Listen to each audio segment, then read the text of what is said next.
नमस्कार दोस्तों, GNS news में आपका स्वागत है। हर उपयोगी जानकारी और काम की खबर से अपडेट रहने के लिए अभी सब्सक्राइब करें हमारे चैनल को और साथ में बेल आइकन भी प्रेस कर ले और वीडियो को ज्यादा से ज्यादा दोस्तों में शेयर करें। तो चलिए बढ़ते हैं खबरों की ओर। आपको बता दें, बिहार में कुर्नी विधानसभा सीट पर उपचुनाव में महागठबंधन समेत एनडीए ने पूरी ताकत झोंक दी। शुक्रवार को राजद नेता तेजस्वी यादव ने जनसभा की ओर मुख्यमंत्री नीतीश कुमार की तारीफ की है। तेजस्वी ने कहा कि देश को बचाने के लिए साथ आने के लिए मैं नीतीश जी और लालू जी को धन्यवाद देता हूं। समाज को विभाजित करने वाली ताकतों के खिलाफ एकजुट होना समय की मांग थी। मैंने पिछले चुनाव में 10 लाख सरकारी नौकरियां देने का वादा किया था, लेकिन खुशी है कि नीतीश जी ने 20 लाख सरकारी नौकरियां और नौकरी के अवसरों का वादा किया है। तेजस्वी ने आगे कहा, 5 दिसंबर को लालू जी के गुर्दे का ऑपरेशन होने वाला है। वह मुझसे कुर्नी सीट के बारे में पूछ रहे थे। मैंने उनसे कहा कि महागठबंधन जीतेगा। मैं भी कल सिंगापुर जा रहा हूं। लालू जी और नीतीश जी के एक होने के बाद बीजेपी को 2024 में हार का डर सता रहा है। बिहार के डिप्टी सीएम तेजस्वी यादव ने आगे कहा, बिहार में बीजेपी का 2024 में खाता भी नहीं खुलेगा। महंगाई अब भाजपा के लिए भौजाई और महबूबा बन गई है। बीजेपी यादव वोट बैंक को तोड़ना चाहती है, लेकिन ऐसा होने वाला नहीं है। तेजस्वी ने लोगों से पूछा है, क्या यादव वोट बैंक बढ़ जाएगा? इस पर लोगों ने नामे जवाब दिया है। दिल्ली नगर निगम चुनाव के मतदान से पहले आम आदमी पार्टी के राष्ट्रीय संयोजक और मुख्यमंत्री अरविंद केजरीवाल ने बड़ा दांव खेला है। एमसीडी चुनाव प्रचार के आखिरी दिन अरविंद केजरीवाल ने लोगों से चंदा मांगकर दिल्ली के योग शिक्षकों को वेतन दिया।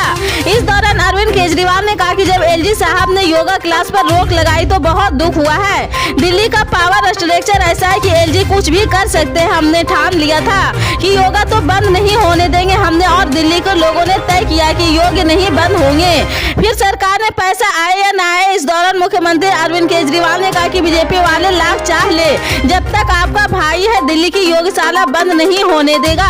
दिल्ली के योग शिक्षकों को उनके वेतन का चेक देने के बाद आयोजित कार्यक्रम में मुख्यमंत्री अरविंद केजरीवाल ने कहा, हमने वोट के लिए नहीं, दिल्ली वालों के लिए कर रहे हैं, पुण्य के लिए कर रहे हैं। सरकार है तो मैं सबका मुख्यमंत्री हूँ। मैं बीजेपी वालों का भी मुख्यमंत्री हूँ, मैं कांग्रेस वालों का भी मुख्यमंत्री हूँ। आप जिसको मर्जी वोट दे, आपकी हेल्थ की जिम्मेदारी मेरी है। बिहार में नगर निकाय चुनाव के ऐलान के साथ ही सियासी बयानबाजी शुरू हो गया है। महागठबंधन के नेता और बीजेपी की ओर से एक दूसरे पर हमले शुरू हो गए हैं। इसी कड़ी में जेडीयू सांसद बोर्ड के महासचिव उपेंद्र कुशवाहा ने बीजेपी पर बड़ा हमला बोला है। इसके अलावा राजद के शक्ति सिंह यादव ने भी बीजेपी पर निशाना साधा।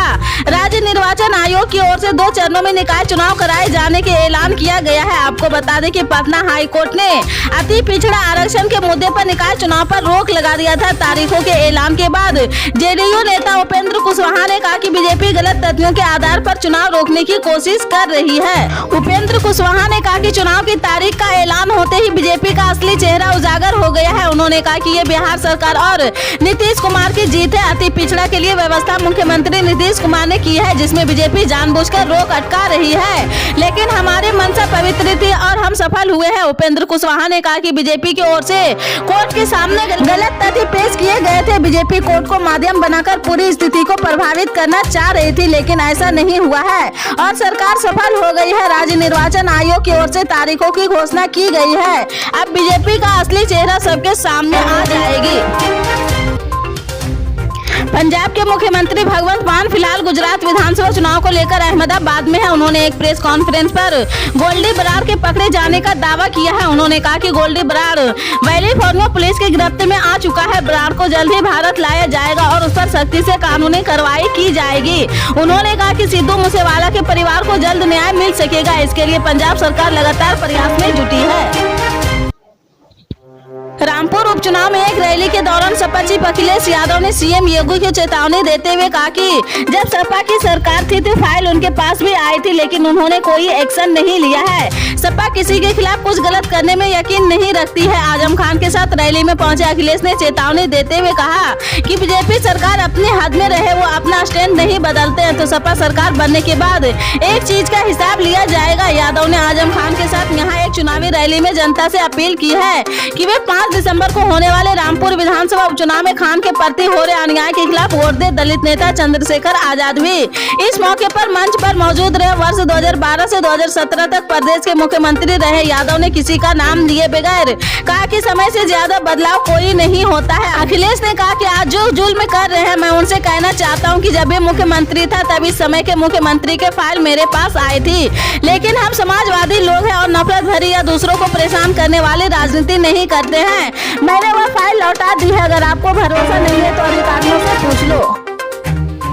भले ही राहुल गांधी अपने भारत जोड़ो यात्रा को गैर राजनीतिक यात्रा बता रहे, लेकिन ये यात्रा राजस्थान के लिए राजनीतिक मायने में भी बेहद अहम माने जा रही यात्रा की सबसे खास बात यह है कि इनमें से कांग्रेस ने अपने किलों को मजबूत करने की कवायद करने के साथ ही भाजपा के घर में सेंध लगाने की कोशिश करती दिख रही है। इस यात्रा में राहुल गांधी राजस्थान में 17 दिनों में 521 किलोमीटर का सफर तय करेंगे। इस दौरान वे 6 जिलों झालगाड़, कोटी, बूंदी, माधोपुर, दौसा और अलवर के 18 विधानसभाओं से गुजरेंगे। यात्रा के दौरान टोंक जिले में सिर्फ 5 से 6 किलोमीटर का कवर करेगा। राजस्थान में यात्रा का आगाज हड़ौती से होगा, जिसे भाजपा और लोकसभा स्पीकर और पूर्व मुख्यमंत्री वसुंधरा राजे का गढ़ कहा जाता है। पल पल के अपडेट जानने के लिए जुड़े रहें आप अपने GNS न्यूज चैनल से। मिलते हैं अगली बड़ी खबर के साथ, तब तक के लिए जय हिंद।